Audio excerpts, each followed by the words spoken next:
Welcome back to the podcast. Today I'm going to give a preview of my book, Big Wildlife, which I'm pretty excited about. It's going to be available on Amazon this Friday. And if you want to wait a little bit, you can buy it locally in bookstores in Southeast Alaska or on the website onstepalaska.com if you want a signed copy there. But the book is not a fishing or hunting highlight book. It's got a whole bunch of different essays, and unlike A Miserable Paradise, which is 2020 through the eyes, and I was writing that book as I was living 2020. So it's kind of a time shot or time capsule of that year. This one pulls from all aspects of my life. So I talk about high school basketball trips and getting stuck in towns and the travel and how chaotic that is. I talk about coaching girls basketball when I moved back after 2013. I talk about my wife and I building our home. I talk about teaching. I'll talk about the questions I get about this time of year from seniors about how it felt to leave Alaska and whether or not I felt prepared for lower 48 life, or whether or not I felt that I was sheltered or that my education wasn't good enough to function at a university. I talk about teaching in general and what it was to and what it is now to be a teacher here in Alaska, and kind of maybe the difference between the narratives and what I'm experiencing. But two other really interesting things that or themes that I go throughout or use throughout the book are, the first is Alaska as a proving ground. People have always wanted and needed tests. We want answers. We want to know if we are good enough. We want to know if we can do this. And Alaska as a physical or mental challenge, or as a way of just starting again. My parents moved up in 1986, and it was a lot of fun to grow up in such a wild place. But my parents wanted the adventure and thought, hey, our kids are young enough to be able to move and not being uprooted at like the high school level.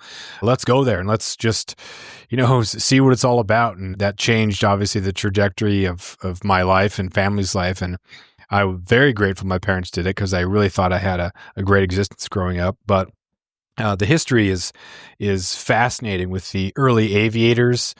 Flying these, when aviation was in its infancy, you don't have a lot of the safety measures that are in now, and flying in the teens and 20s was a pretty risky endeavor, especially when you consider the landscape up here in Alaska. So I talk about some of the early aviation and thread it into stories, either here in Ketchikan where I live, talking about Roy Jones, who was the first pilot to fly a plane into Ketchikan. The plane was called the Northbird, and then shortly thereafter he crashed it in a local lake.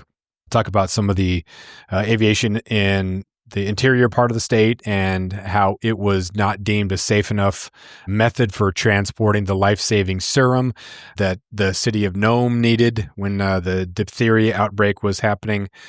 So there's just a little bit of fascinating Alaskan history threaded in with some of these stories as I visit these, and I loosely tie either my traveling or something about my youth or something that I'm doing to these things to provide some historical context there. Also get into Timothy Treadwell a little bit and Christopher McCandless, not as cautionary tales, because they definitely are, but there's this idea, I think, in the modern trend of people not feeling like they fit into contemporary society, where the systematic removal of the challenges that used to provide us with the opportunity to prove our worth or to fit to the community. Traditional rites of passage where you'd go out into nature, or you would hunt your food, or you would spend time that was alone, and then you would be accepted back into the culture, and you would provide something for the community, and you were a valued asset to the community because you did this thing, and now you're able to do something else. A lot of those rites of passages we don't really have anymore, and now there's some, I wouldn't call them hollow, but if you graduate high school, that's kind of a rite of passage, but it doesn't really prove that you've done a whole lot. You might not be prepared for adulthood. You might absolutely be a very dependent adult that goes into your 20s, and it's becoming...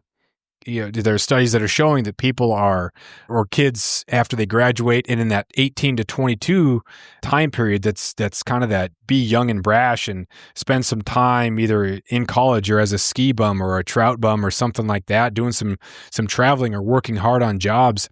That becomes a time where kids are increasingly just kind of staying at home. And granted, things are a lot more expensive now than they were, so that's part of it. But also the failure of challenges, or the lack of challenges, is part of that younger year where you're kind of figuring out your independence and you're becoming independent. So while Chris McCandless was delusional, maybe he didn't have enough respect for nature, didn't have enough respect for preparedness and resources, and burning your money is not very smart. The idea that he wanted to test himself and challenge himself and just take those years and just go, like, that's a very, very appealing thing, or at least was. And if the trend now is to get further and further from that, where kids don't even have that same sort of that fascination with, I just want to go, and I just want to tour, and I want to do whatever I can to be either on my own or with a couple of friends. With that increasingly becoming rare, that's kind of scary. So maybe in the future, it's less about people who are unprepared going into the wild, and maybe people not going at all. They're not challenging themselves. They're not testing themselves. And I do mention about it because it's important if you are reading Into the Wild to have some background about the abuse. Chris and Karina were growing up. There were some lies in the family, and there was abuse. And so that doesn't make him not delusional. That doesn't make him not or not disrespectful. There's a lot of negatives in that sentence there. But it does help explain why he wanted to be away from his parents and why he cut them out of his life, because there was an abuse thing. So the idea that he was a selfish brat who put his parents through that, well, once you understand the level of abuse that was going on, then okay, that at least provides context to what's going on. So you can disagree with how he did it, but kind of agree with that philosophy, and then maybe agree that those personal challenges, if they become more and more absent from culture going forward, that's not going to be a good thing. Timothy Treadwell's story is a lot more straightforward as a kind of a delusional, what are you doing? At some point, this is going to cost you. And unfortunately, it cost his life and also his girlfriend's life when he's killed by bears, or bear. He got away with it for so long, which is crazy. And if you've read The Grizzly Man or Grizzly Maze or seen the documentary, The Grizzly Man, it's pretty astonishing the footage he got. But there are a couple of clips in there that just show how sad it was. And as Nick Jans, the author, puts it, imagine a man at war with himself, that this is the only thing that can help him with his problems. Therapy didn't help. And the only thing that could get him to stop drinking was living with bears. And imagine being at that point where that's the only thing that solves your problems for you. It's kind of a human thing. Our coping mechanisms are often self-destructive and really bizarre, and his was uniquely self-destructive, but he found something he was passionate about. And so that can resonate with people. Obviously, you don't want to find your passion to be something that extreme or dangerous, but that's a very human thing, to look for a passion, look for some sort of purpose in your life. So I don't try to answer those questions. I don't come to a conclusion and ridicule Treadwell or McCandless, but there's a lot of those types of people that come up to Alaska searching for that adventure or that purpose that they might not be able to get in the lower 48. So I do mention that a couple times in there. The second kind of major theme thing that I talk about is conservation. And the resources up here they seem like they're just endless, but there's a long history of insults to the resources, and the populations are not what they were. So while it's way better than the Pacific Northwest or a place like California, when you look at the legendary steelhead and Chinook runs on those rivers, coastal rivers in the 50s and 60s, when you could drive up from San Francisco and catch Chinooks and kings and a lot of those the same thing. Steelhead, I meant Chinooks and steelhead in those rivers, those populations are pretty much completely wiped out at this point. Puget Sound had phenomenal runs. The Olympic Peninsula was world renowned for its steelhead fishing, is now, less than crumbs, and a lot of those rivers have been shut down even to catch and release.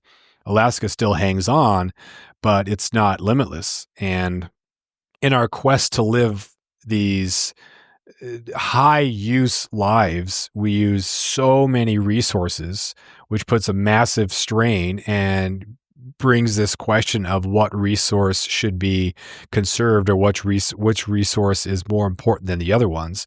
So there's a lot of debate surrounding logging, But even if we don't log or even if we don't drill for oil, there's still a massive need for all the minerals to support our tech and our electrical demands as a society as we continue to grow. So the devastation that's caused by mining, because there's a massive market for it. So the reason why Pebble Mine is never fully dead is because there's a massive demand for all those minerals because we want our technology and we want our energy. So again, I don't have answers in that, but I do kind of grapple with this issue going forward. So if we get off oil and we stop drilling for oil, we're not on fossil fuels, we're still destroying habitat with mining. So I don't come to any conclusions on this. If anything, I just conclude that these are really, really complex issues that take a lot of scrutiny and a lot of discussion going forward, because there's no simple answer there. So that's kind of the breakdown of the book. Hopefully it's an entertaining book. It's not a dense book. It's not a historical book.